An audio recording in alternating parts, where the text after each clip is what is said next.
Tamam sen de yukarıda bekle.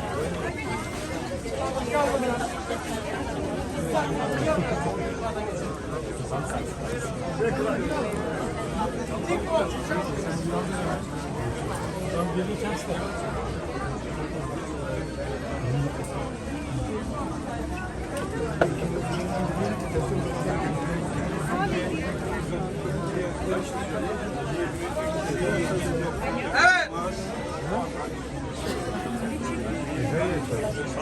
Artık vakit bitiyor yarın. 20 dakika vakit olmadı. Yettim vallahi. İkinci yarı erba zor olur.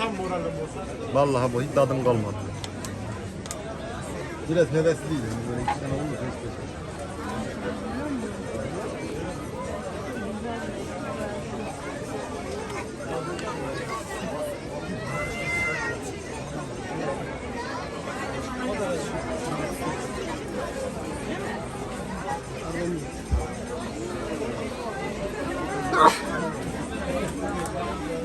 You got Air Max?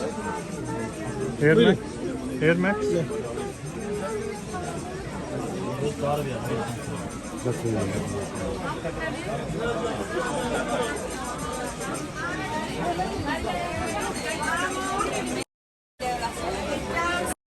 Tomen distancia, niña.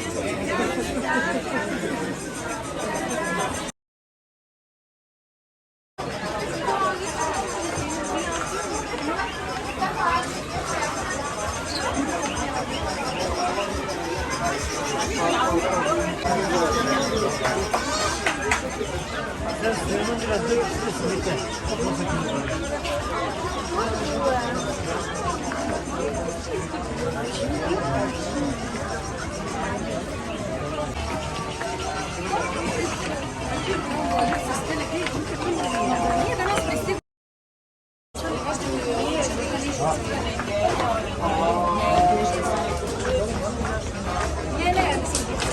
Çıkıyor kadar. O böyle yapacak.